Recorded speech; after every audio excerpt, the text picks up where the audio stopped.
Hi hello welcome to Chiranjeevi education channel. So ఈరోజు current affairs చూద్దాం. మరి జస్టిస్ పిసి ఘోష్ నేతృత్వంలో కాళేశ్వరంపై న్యాయ విచారణ, విద్యుత్పై జస్టిస్ ఎల్ నరసింహారెడ్డితో మరి న్యాయ విచారణ కోసం ఈ రెండు కమిషన్స్ని ఏర్పాటు చేయడం జరిగింది. కాంగ్రెస్ ప్రభుత్వం ఏర్పాటైన తర్వాత మనకి ఆల్మోస్ట్ గత ప్రభుత్వంలో చేసిన కొన్ని తప్పిదాలు ఏవైతే ఉన్నాయో కాళేశ్వరంలో పిల్లర్ల కుంగుబాటుకు దానిపైన నిర్ణయానికి ప్రస్తుత ప్రభుత్వం ఏం చేస్తుందంటే కాళేశ్వరంపై న్యాయ విచారణ కోసం జస్టిస్ పిసి ఘోష్, పినాకి చంద్ర ఘోష్ నేతృత్వంలో కాళేశ్వరంపై న్యాయ విచారణ మరియు జస్టిస్ ఎల్ నరసింహారెడ్డి ఆధ్వర్యంలో విద్యుత్ పైన కూడా ఎన్నో విమర్శలు రావడం, సో విద్యుత్ పైన ఎన్నో అప్పులు ఉండడం కూడా, గత ప్రభుత్వం చేసిన అప్పులు ఉండడం కూడా మరి జస్టిస్ ఎల్ నరసింహారెడ్డి నేతృత్వంలో విచారణ కోసం అని చెప్పేసి ఇందులో ఏర్పాటు చేయడం జరిగింది.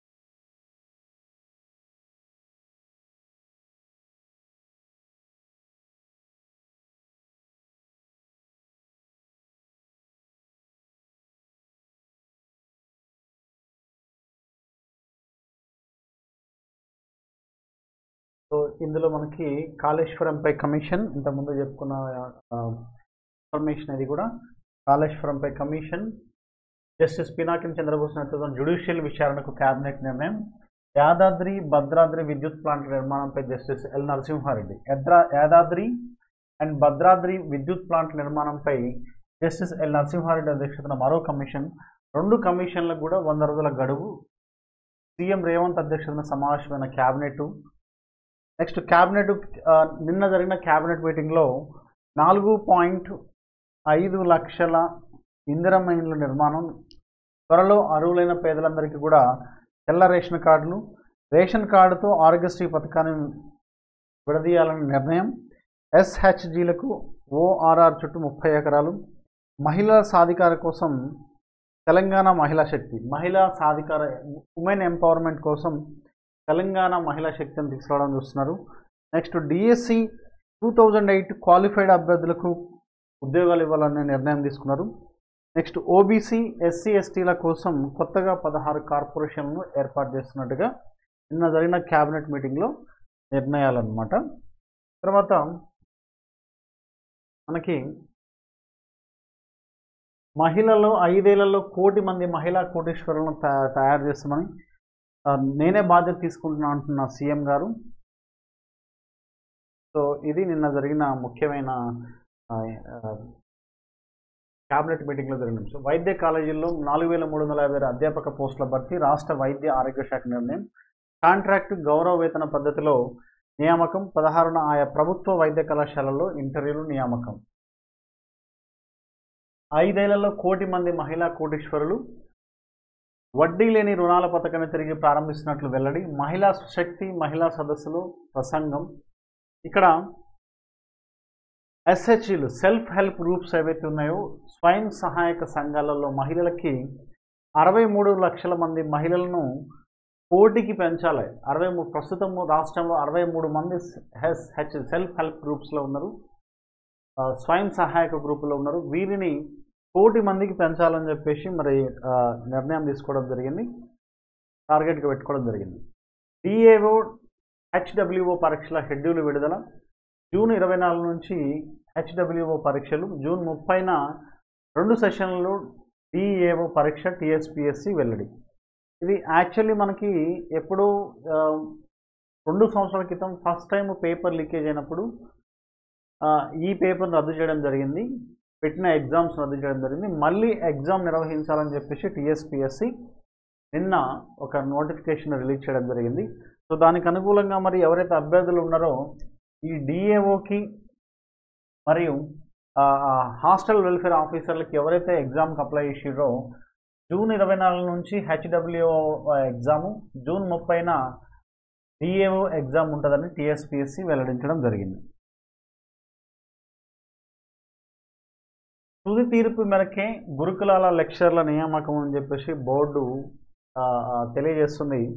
ఇక్కడ బోర్డు ఏమంటుందంటే, ఇక్కడ కానీ మనం చూసినట్టయితే బోర్డు తుది తీర్పు మేరకే గురుకులాల లెక్చర్ల నియామకాలు అని చెప్పేసి కౌంటర్ దాఖలు చేయాలని చెప్పేసి ఆదేశించిన హైకోర్టు గురుకుల విద్యా సంస్థల్లో జూనియర్ లెక్చరర్ల పోస్టుల భర్తీ తుది తీర్పునకు లోబడే ఉంటుందని హైకోర్టు స్పష్టం చేసింది. పిటిషనర్ల అభ్యంతరాలపై వివరాలు తెలుసుకొని చెప్పాలని స్టాండింగ్ కౌన్సిల్ను ఆదేశించింది. పూర్తి వివరాలతో కౌంటర్లు దాఖలు చేయాలంటూ విచారణను వాయిదా వేసింది. గురుకుల విద్యా సంస్థల్లో జూనియర్ లెక్చరర్ల భర్తీ కోసం గత సంవత్సరం ప్రభుత్వం నోటిఫికేషన్ ఇచ్చింది. అయితే నోటిఫికేషన్లు ఇచ్చిన నిబంధనలు పాటించకుండా తమను పక్కకు పెట్టడానికి సవాల్ చేస్తూ కొందరు 9 మంది హైకోర్టులో పిటిషన్ దాఖలు చేయడం జరిగింది. సో దీనిపైన ఈ పిటిషన్ పైన న్యాయమూర్తి జస్టిస్ పుల్లా కార్తిక్ విచారణ చేపట్టారు. సో న్యాయవాది చిల్లా రమేష్ వాదనలు వినిపిస్తూ పిటిషన్ తరపున న్యాయవాది వాదనలు వినిపిస్తూ జంతుశాస్త్రం వృక్షశాస్త్రం లెక్చరర్ పోస్టులకు దరఖాస్తు చేసేవారు. ఎంఎస్సీలో ఏ సబ్జెక్ట్ చేసినా డిగ్రీలో మాత్రం సంబంధిత సబ్జెక్ట్ చేసి ఉండాలని నోటిఫికేషన్లో పేర్కొనడంతో మరి వాళ్ళకి 1:2లో వాళ్ళని సెలెక్ట్ చేసిరని, తర్వాత ఫైనల్ లిస్ట్లో మాత్రం మమ్మల్ని సెలెక్ట్ చేయలేదని చెప్పేసి వాళ్ళ కోర్టుకి వెళ్ళడం జరిగింది. బట్ హైకోర్టు తుది తీర్పునికి లోబడే వాళ్ళకి పోస్టులను భర్తీ చేయాలని చెప్పేసి హైకోర్టు ఇవ్వడం జరిగింది. బట్ ఇది ఇంకా వాయిదా వేసింది. రెండు వారాల వరకు ఈ తీర్పుని వాయిదా వేసింది. హైతీ ప్రధాని రాజీనామా. మరి మనకి కరేబియన్ దేశం హైతీ ప్రధానమంత్రి ఆరియల్ హెన్రీ ఎట్టకేలకు పదవి నుంచి వైదొలుగుతున్నట్టు ప్రకటించారు. రాజధానిలోని 80% పైగా సాయుధ ముఠాల చేతుల్లోకి వెళ్ళిపోయిందని, పలు ప్రభుత్వ కార్యాలయాలను ముఠాలు ఆక్రమించడం, అంతర్జాతీయంగా ఒత్తిళ్లు పెరగడంతో హెన్రీ ఈ మేరకు నిర్ణయించినట్లుగా భావిస్తున్నారు. హెన్రీ ప్రస్తుతం పొరుగు దేశం పోర్టోరికోలో ఉన్నారని, ఆయన ప్రయాణిస్తున్న విమానం పోర్ట్ ఆఫ్ ప్రిన్స్లోని విమానాశ్రయంలో ల్యాండ్ అయ్యేందుకు సాయుధ ముఠాలు అంగీకరించకపోవడంతో దేశం వెలుపలే ఉండిపోయారు. 2021లో అప్పటి అధ్యక్షుడు జోవెనల్ను సాయుధులు ఇంట్లో ఉండగా చంపారు. అప్పటి నుంచి హెన్రీ అపద్ధర్మ ప్రధానిగా బాధ్యతలు నిర్వహిస్తున్నారు. సో హైతీ ప్రధాని రాజీనామా చేసిరని చెప్పేసి ఇందులో చూడడం జరిగింది. సో భారత ప్రాదేశిక జలాల సమీపానికి చైనాకు చెందిన ఓ పరిశోధన నౌక భారత ప్రాదేశిక జలాల సమీపంలోకి రావడం ఇది కలకలం రేపింది. చైనాకు చెందిన జియాన్యాంగ్ హాంగ్ 01 నౌక ఏపీలోని విశాఖ తీరానికి 480 కిలోమీటర్ల దూరంలో అంతర్జాతీయ సముద్ర జలాలు లంఘన వేసింది. కొంతకాలంగా హిందూ మహాసముద్రం బంగాళాఖాతంలో చైనా నౌకల రాకపోకలు పెరిగినాయి. చైనా పరిశోధక నౌకల పేరిట భారత్పై నిఘా పెడుతుందన్న అనుమానాలు వ్యక్తం చేస్తున్నారు.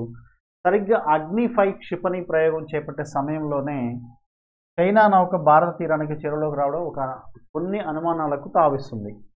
సో ఈ నౌక మలక్కా జలసంధి దాటి దిశ మార్చుకుని బంగాళాఖాతంలోకి ప్రవేశించినట్టు తెలుస్తుంది.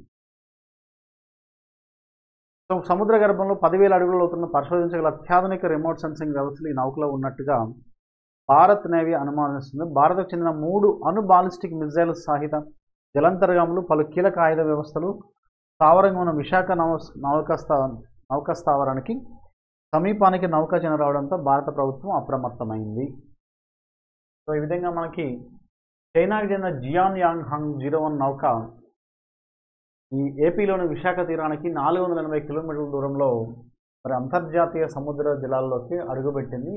ఇటు బంగాళాఖాతంలోకి అడుగు వచ్చిందని చెప్పేసి నిన్ననే మనము 2 డేస్ క్రితం మనం అగ్ని-5 అనే క్షిపణి ప్రయోగించిన ఈ పరిణామంలోనే ఇది రావడం అనేది మరి భారత నౌకాదళానికి కొంత అనుమానాన్ని చేకూరుతుందని చెప్పేసి చైనా అత్యాధునిక నౌక రావడం అనేది కొంత మేరకు మరి భారత సైన్యానికి అనుమానం వస్తుందన్నది ఇక్కడ రావడం జరిగింది. కూలిన తేజస్ యుద్ధ విమానం ఎట్టకేలకు ఎలక్ట్రల్ బాండ్ల వివరాలు ఎన్నికల సంఘానికి సమర్పించిన ఎస్బీఐ 480 కోట్ల డ్రగ్స్తో పాక్ బోట్ పట్టివేత. ఇక్కడ చూడండి, కూలిన తేజస్ యుద్ధ విమానం అత్యంత లైట్ వెయిట్ ఎయిర్ క్రాఫ్ట్ అనమాట ఇది. సో ఇది మనకి భారత వైమానిక దళానికి చెందిన తేలికపాటి యుద్ధ విమానం LCA అని అంటాం. తేజస్ రాజస్థాన్లోని జైసల్మేర్లో కుప్పకూలింది. శిక్షణ సమయంలో ఇది కుప్పకూలడం జరిగింది. ఈ దుర్ఘటనలు ఎవరు చనిపోలేదని చెప్పేసి ఇందులో ఇచ్చారన్నమాట. సో 100 కిలోమీటర్ మనకి ఇక్కడ థార్ ఎడారిలోని పోఖ్రాన్లో ప్రధాని మోదీ సైనిక ఉన్నతాధికారుల సమక్షంలో భారత్ శక్తి పేరుతో జరుగుతున్న భారీ యుద్ధ విన్యాసాలు పాల్గొని వస్తుండగా ఈ ఘటన జరిగింది. సో మనకి థార్ ఎడారిలో పోఖ్రాన్లో ప్రధాని మోదీ సైనిక ఉన్నతాధికారుల సమక్షంలో భారత్ శక్తి పేరుతో జరుగుతున్న భారీ యుద్ధ విన్యాసాల్లో పాల్గొని వస్తుండగా ఈ తేజస్ యుద్ధ విమానం కూలిందని చెప్పేసి ఇక్కడ ఇవ్వడం జరిగింది. ఎట్టకేలకు ఎలక్ట్రల్ బాండ్ల వివరాలు ఎన్నికల సంఘానికి సమర్పించిన ఎస్బీఐ. ఎలక్ట్రల్ బాండ్ల వివరాలను స్టేట్ బ్యాంక్ ఆఫ్ ఇండియా మంగళవారం సాయంత్రం ఎన్నికల సంఘానికి సమర్పించింది. ఈ బాండ్ల వివరాలను మంగళవారం సాయంత్రానికి ఎన్నికల సంఘానికి ఇవ్వాల్సిందని సుప్రీంకోర్టు ఎస్బీఐని ఆదేశించిన సంగతి అందరూ తెలిసిందే. సో ఈ ఎలక్ట్రల్ ఏవైతే ఉన్నాయో, ఎలక్ట్రల్ బాండ్స్ ఏవైతే ఉన్నాయో, కొంత సమయం కావాలని అడిగినా కానీ బట్ సుప్రీంకోర్టు నిరాకరించింది. ఇమీడియట్లీగా సాయంత్రానికల్లా ఎన్నికల బాండ్లు సంబంధించిన వివరాలను సమర్పించాలని చెప్పేసి ఆదేశించడం జరిగింది. సో దానికి తగ్గట్టుగానే మరి నిన్న స్టేట్ బ్యాంక్ ఆఫ్ ఇండియా మరి ఎలక్ట్రల్ బాండ్ వివరాలను ఎన్నికల సంఘానికి సమర్పించిందని ఇవ్వడం జరిగింది. నెక్స్ట్ ఇక్కడ మనకి present CAA citizenship amendment act ఏదైతే ఉందో దానికి వ్యతిరేకంగా మరి దేశంలో కొన్ని ప్రాంతాలలో కొన్ని వివాదాలు జరుగుతున్నాయి. దానిపైనే సిఏఏపై ముస్లింలకు ఆందోళన అక్కర్లేదని చెప్పేసి హర్యానా మాజీ ముఖ్యమంత్రి అయిన ఖట్టర్ ఈయన కేంద్ర హోంశాఖ పౌరసత్వ సవరణ చట్టంపై భారత ముస్లింలు ఆందోళన చెందాల్సిన అవసరం లేదని కేంద్ర హోంశాఖ సూచించింది. ఓకే, సో దీనిపైన మరి ఇక్కడ ఖట్టర్ రాజీనామా అంటున్నారు. హర్యానా కొత్త సీఎంగా సైనీ ప్రమాణం, సీట్ల సర్దుబాటుతో జేజేపీ విభేదాలు. ఇలా హర్యానా కొత్త సీఎంగా మరి సీఎం ఖట్టర్కి బదులుగా సైనీ ప్రమాణం చేస్తున్నారని చెప్పేసి హర్యానాలో కొన్ని రాజకీయ సమీకరణలు చేర్పులు మార్పులు జరుగుతున్నాయని మనం హర్యానాలో గమనించాల్సిన అవసరం ఉంది. సిఏఏ దరఖాస్తు కోసం కొత్త పోర్టల్ సిఏఏ సిటిజన్షిప్ అమెండ్మెంట్ దరఖాస్తులను నిర్వహిస్తున్నారు. దీనికోసం పౌరసత్వ సవరణ చట్టం 2019 భారత పౌరసత్వం పొందాలని భావించే పాకిస్తాన్, బంగ్లాదేశ్, ఆఫ్ఘనిస్తాన్ కానిష్కుల కోసం భారత్ సర్కారు ప్రత్యేకంగా ఒక పోర్టల్ను ప్రారంభించిందని, అర్హులైన శరణార్థులు ఎవరైతే ఉన్నారో ఈ పోర్టల్ ద్వారా దరఖాస్తు చేసుకోవాలని కేంద్ర హోంశాఖ తెలిపింది. ఈ సిటిజన్షిప్ అమెండ్మెంట్ చట్టాన్ని అమల్లోకి తెస్తూ సంబంధిత నిబంధనలు నోటిఫై చేసి నెక్స్ట్ డే నోడే శరణార్థులకు సహాయపడేలా ఏం చేసిరంటే వీళ్ళు ఇండియన్ సిటిజన్షిప్ online.nic.in పేరిట నూతన పోర్టల్ను మోదీ సర్కార్ తీసుకురావడం విశేషం. ఈ చట్టం ప్రకారం 2014 డిసెంబర్ 31వ తేదీలోపు పాకిస్తాన్, బంగ్లాదేశ్, ఆఫ్ఘనిస్తాన్ నుంచి భారత్కు వచ్చిన ముస్లిమేతర శరణార్థులు భారత పౌరసత్వం పొందేందుకు అర్హులు. ఈ దేశాల నుంచి వచ్చిన హిందువులు, క్రైస్తవులు, సిక్కులు, జైనులు, బౌద్ధులు, పార్సీలు భారత పౌరసత్వం కోసం వీళ్ళందరూ కూడా దరఖాస్తు చేసుకోవచ్చు. వీళ్ళందరూ ముస్లిమేతరులు కాబట్టి, సో అక్కడ ఆయా దేశాలలో వీళ్ళు మైనారిటీలు కాబట్టి అక్కడ నియంతృత్వానికి వీళ్ళు బలవుతున్నారని చెప్పేసి ఇక్కడ మరి హిందువులకు నిలబైన భారతదేశం ఒకే ఒక దేశం భారతదేశం కాబట్టి, సో ఆ మానవతా దృక్పథంతో 2014 డిసెంబర్ 31 నాటికి ఎవరైతే భారత్లో వచ్చి ఉన్నారో వాళ్ళందరూ కూడా మరి ఈ ఇండియన్ సిటిజన్షిప్ online.nic.in ఒక పోర్టల్ ద్వారా నమోదు చేసుకోవచ్చు అని చెప్పేసి ఇవ్వడం జరిగింది.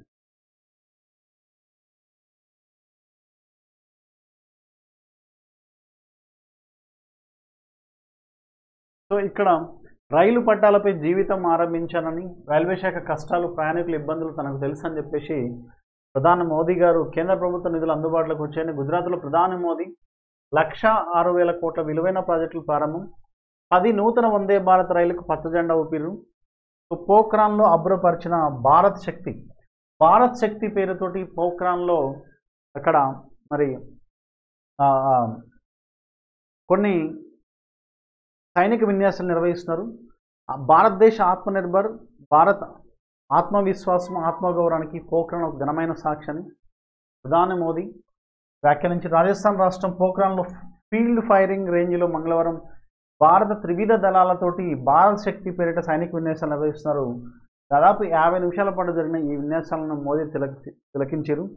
సో దేశీయంగా అభివృద్ధి చెందిన ఆయుధాలు, రక్షణ పరికరాల విన్యాసాలను తేజస్, ALS, MK4 యుద్ధ విమానాలు, యుద్ధ ట్యాంకులు, అర్జున్ K9 వజ్ర, ధనుష్ వంటివి ఆకట్టుకున్నాయి. పినాక ఉపగ్రహ వ్యవస్థ పట్ల డ్రోన్ల విన్యాసాలు.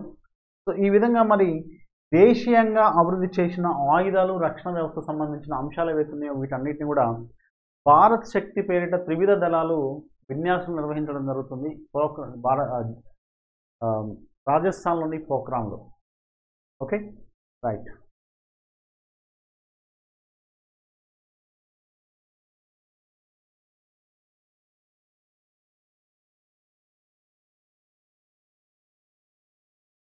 హైదరాబాద్లో ప్రపంచ వరి సదస్సు జరుగుతుందని చెప్పేసి జూన్ 4 నుంచి 6 వరకు నిర్వహణ చేస్తున్నారని, దాదాపు 28 దేశాల నుంచి 500 మంది శాస్త్రవేత్తలు హాజరవుతున్నారని చెప్పేసి అంతర్జాతీయ కమోడిటీస్ సంస్థ, అంతర్జాతీయ వరి పరిశోధన సంస్థ ఫిలిప్పీన్స్లో ఉందండి.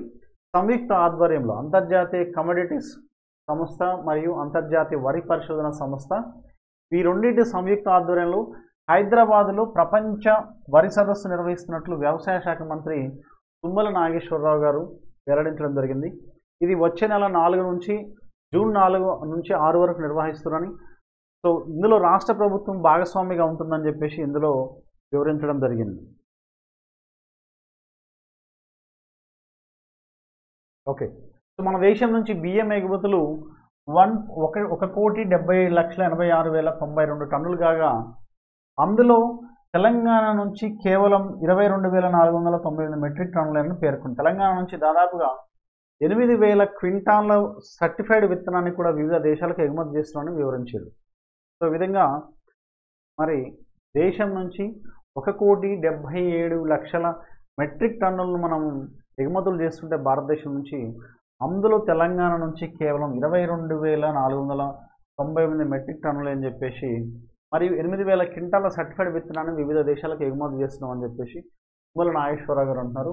హైదరాబాద్లో ప్రపంచ వరి సదస్సు జూన్ 4 నుంచి 6 వరకు అంతర్జాతీయ కమోడిటీ సంస్థ మరియు అంతర్జాతీయ వరి పరిశోధన సంస్థ భాగస్వామ్యంతో ఆధ్వర్యంలో ఈ సదస్సు నిర్వహిస్తున్నారనే విషయాన్ని మనం గుర్తుపెట్టుకోవాలి. ఇకపై సెప్టెంబర్ 17న అధికారికంగా హైదరాబాద్ విమోచన దినోత్సవం గెజిట్ నోటిఫికేషన్ విడుదల చేసిన కేంద్ర హోంశాఖ సెప్టెంబర్ 15న అధికారికంగా హైదరాబాద్ విమోచన దినోత్సవం, ఈ ఏడాది నుంచి ప్రతి సంవత్సరం సెప్టెంబర్ 17వ తేదీన అధికారికంగా హైదరాబాద్ విమోచన దినోత్సవంగా జరుపుకోవాలని కేంద్ర ప్రభుత్వం నిర్ణయించింది.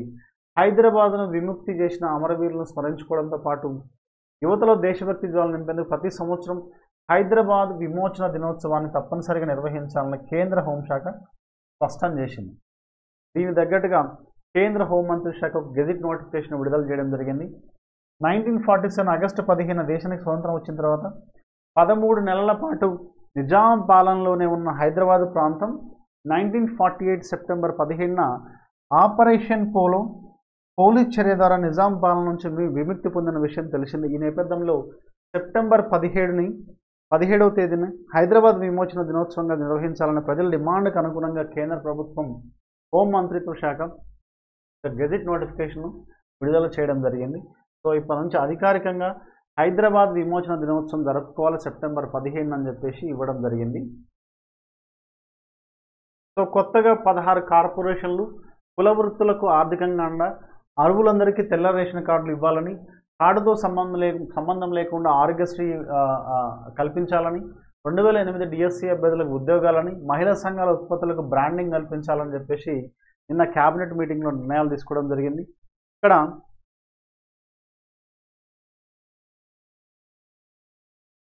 రాజస్థాన్ పోఖ్రాన్లో మంగళవారం భారత్ శక్తి విన్యాసాల్లో రాకెట్ల ప్రయోగం, గర్జించిన పోఖ్రాన్, స్వదేశీ శక్తిని సాటిన భారీ సైనిక విన్యాసాలు ఇంతకుముందు మనం డిస్కషన్ చేసినామండి ఆల్రెడీ. 5 ఏళ్లలో 1 కోటి మంది మహిళలను తయారు చేస్తామని చెప్పేసి నిన్న మహిళా శక్తి మీటింగ్లో దీని గురించి డిస్కషన్ చేయడం జరిగింది. సో అమ్ముల పొద్దులో దివ్యాస్త్రం, నిన్న న్యూస్లో మనకు ఆల్రెడీ కవర్ అయింది. మిషన్ దివ్యాస్త్ర ప్రయోగం భారత రక్షణ రంగ చరిత్రలో చిరస్మరణీయం. బహుళ వార్ హెడ్లను మోసుకుపోయే అగ్ని-5 క్షిపణి స్వదేశీ పరిజ్ఞానంతో రూపొందించడం యావత్ జాతికి గర్వకారణమని, మిజైల్ ఏదైనా ఒక వార్ హెడ్తోని నిర్దేశిత లక్ష్యాలను MIRV అంటే multiple independently targetable reentry vehicle సాంకేతిక పరిజ్ఞానం సాయంతో ఒకే లక్ష్య పరిమితిని DRDO శాస్త్రవేత్తలు తొలి ప్రయత్నంలోనే దీన్ని సక్సెస్ చేసిరన్నమాట. సో ఈ విధంగా ఈ సాంకేతిక పరిజ్ఞానం అనేది ఒకే టైంలోనే బహుళ లక్ష్యాలపైన దాడిని క్రియేట్ చేసే ఈ multiple independently targetable reentry vehicle technology ఏదైతుందో, ఈ టెక్నాలజీ అనేది ఓన్లీ కొన్ని దేశాల మధ్య, అది అమెరికా, రష్యా, UK, ఫ్రాన్స్, చైనాలకే పరిమితమైంది. America, Russia, UK, France, China, తర్వాత భారత్. సో అబాబిల్ అనే క్షిపణిని నిరుడు ప్రయోగించినప్పుడు తాను MIRV సాంకేతికను పరీక్షించినట్లు పాకిస్తాన్ చెబుతున్న దానిపై భిన్నాభిప్రాయాలు ఉన్నాయి. అబాబిల్ అనే క్షిపణి పాకిస్తాన్ ఇలాంటిది ఒకటి ప్రయోగించిందని చెప్పేసి చెబుతున్న దానిపైన, కానీ ఇది కాదు అని చెప్పేసి ఇక్కడ దీంట్లో ఇవ్వడం జరిగింది. సో డిఆర్డిఓ మరి దీన్ని డెవలప్ చేయడం జరిగింది. బట్ మనకి 1 నుంచి 4 వరకు అగ్ని క్షిపణులు, ఇది 700 నుంచి 3500 కిలోమీటర్ల వరకు ఆ మిజైల్ పరిధి కలిగి ఉన్నా కానీ, బట్ అగ్ని 5 మాత్రం దీని ఖండాంతర క్షిపణి ఉంటాం. ఇది దాదాపుగా 5000 కిలోమీటర్ల దూరంలో ఉన్న లక్ష్యాలని ఛేదించగలదని, దాదాపుగా యావత్ చైనాను మొత్తం రీచ్ అవుతుంది. ఐరోపాలోని కొంత భాగాన్ని ఈ అగ్ని 5ని పరీక్షించవచ్చు. ఐరోపా వరకు, చైనా మొత్తం భూభాగం వరకు కూడా ఇది చేరుతుందని చెప్పేసి మరి అగ్ని 5 సామర్థ్యం, ఖండాంతర క్షిపణి సామర్థ్యం అని చెప్పేసి గుర్తుపెట్టుకోవాలి. టీసేఫ్ యాప్ కాదు, ఇది ఒక సేవ. ఈ బేసిక్ ఫోన్లో సేవలు లభ్యం. యాప్ ప్రారంభంలో సీఎం రేవంత్ రెడ్డి గారు రాష్ట్ర పోలీసుల కృషికి అభినందన. టీసేఫ్ యాప్ కాదు, ఒక సేవ.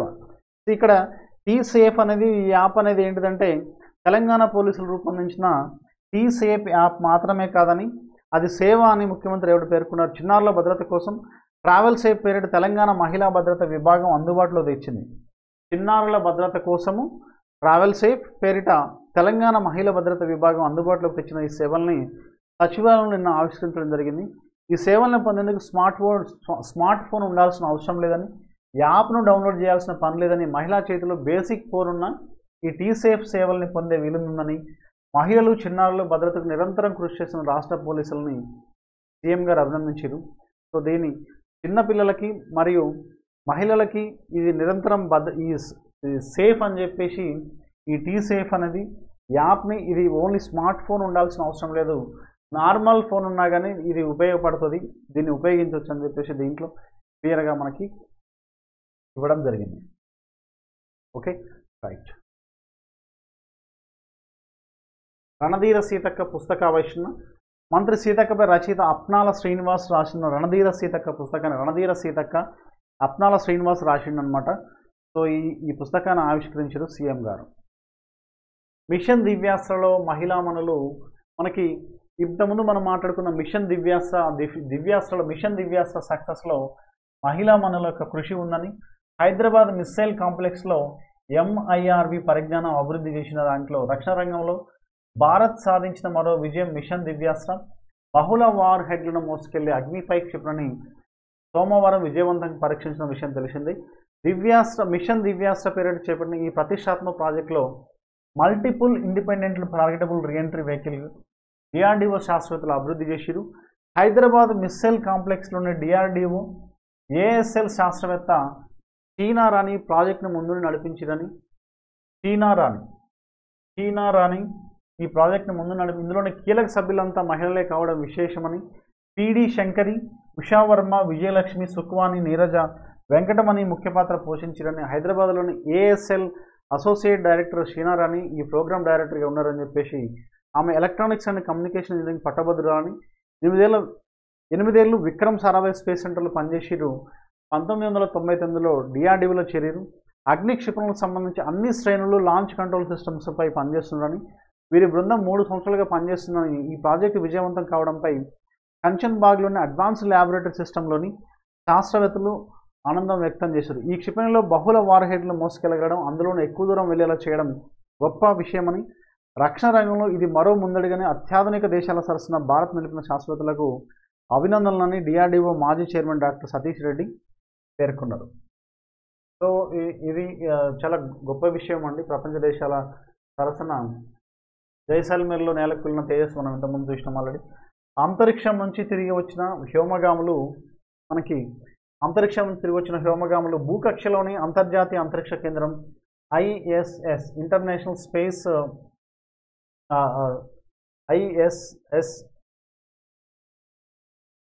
సెంటర్, అంతర్జాతీయ ఇంటర్నేషనల్ అంతరిక్ష కేంద్రం ISS ఇంటర్నేషనల్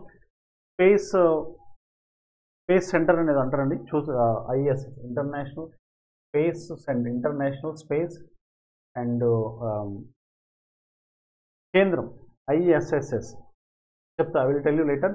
దెన్ ఇక్కడ నెలలపైకి విధులు నిర్వహించిన 4 వ్యోమగాములు మంగళవారం తెల్లవారుజాము సురక్షితంగా భూమిపైకి తిరిగి వచ్చారని, SpaceX డ్రాగన్ క్యాపుల్స్ ద్వారా ఫ్లోరిడా తీరం సమీపంలో వీళ్ళు ఏం చేశారంటే భూకక్షలోని అంతర్జాతీయ అంతరిక్ష కేంద్రంలో 6 నెలలకు పైగా విధులు నిర్వహించి 4 వ్యోమగాములు సురక్షితంగా భూమిపైకి వచ్చారు. స్పేస్ ఎక్స్ డ్రాగన్ క్యాప్సూల్స్ ద్వారా ఫ్లోరిడా తీరం సమీపంలో గల్ఫ్ ఆఫ్ మెక్సికో జలాల్లో వీరు దిగిరు. అప్పటికే అక్కడ సిద్ధంగా ఉన్న నేవీ, నాసా సిబ్బంది ఈ క్యాప్సూల్స్ వెలికి తీసి సురక్షితంగా నౌకపైకి తీసుకొచ్చారు. సో అనంతరం అందులోని వ్యోమగాములు Jasmin Moghbeli America, Andreas Mogensen Denmark, Satoshi Furukawa Japan, Konstantin Borisov Russia వీరు గత సంవత్సరం ఆగస్టు 26న స్పేస్ ఎక్స్ ఫాల్కన్ 9 రాకెట్లో రోదసిలోకి వెళ్ళడం జరిగింది అన్న విషయం ఇక్కడ. సో అంతరిక్షం నుంచి తిరిగి వచ్చిన వ్యోమగాములు వీరు ఎక్కడి నుంచి వచ్చారంటే వీళ్ళు స్పేస్ ఎక్స్ డ్రాగన్ క్యాప్సూల్స్ ఏదైతే ఉందో దీని ద్వారా స్పేస్ ఎక్స్ ఫాల్కన్ 9 రాకెట్లో రోదసిలోకి వెళ్ళడం జరిగింది. 6 నెలలు వీళ్ళు విధులు నిర్వహించి ISSలో మళ్ళీ భారత్ భూమి మీదకి రావడం జరిగిందనమాట ISSలో. ఓకే,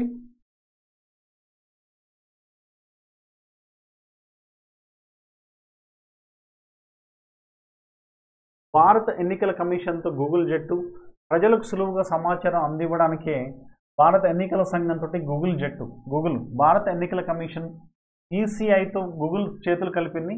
ప్రజలకు అధికారిక సమాచారాన్ని సులువుగా అందించడానికి ఈ భాగస్వామ్యం ఉపయోగపడిందని, రాబోయే సార్వత్రిక ఎన్నికల సమయంలో తప్పుడు సమాచారం వ్యాపించకుండా చర్యలు తీసుకున్నట్లు గూగుల్ తెలిపింది. ఆంగ్లం, హిందీ భాషల్లో ఓటింగ్ సమాచారాన్ని ప్రజలు సులువుగా తెలుసుకోవడం కోసమే ECIతో చేతులు కలిపామని, జనరేటెడ్ కంటెంట్ని గుర్తించడంలో సహాయం చేయడానికి చర్యలు తీసుకున్నట్లు గూగుల్ తెలిపింది. సో ఏఐని అవకాశంగా చేసుకుని వ్యాపార ప్రకటనకర్తలు ప్రజలను తప్పుదోవ పట్టించే సమాచారం తీసుకొస్తున్న నేపథ్యంలో సరైన నిర్ణయాలు తీసుకోవడానికి అనువైన సమాచారాన్ని అత్యంత పారదర్శకతోటి ప్రజలకు అందించడం కోసం మరి భారత ఎన్నికల కమిషన్ తోటి గూగుల్ కలిసి పనిచేస్తుందంట. ఈ రాబోయే సార్వత్రిక లోక్సభ ఎన్నికలకు ఏమవుతున్నాయో ఈ లోక్సభ ఎన్నికలకి మరి ఈ గూగుల్ అనేది భారత ఎన్నికల కమిషన్ తోటి కలిసి పనిచేస్తుంది. Okay, right. నెక్స్ట్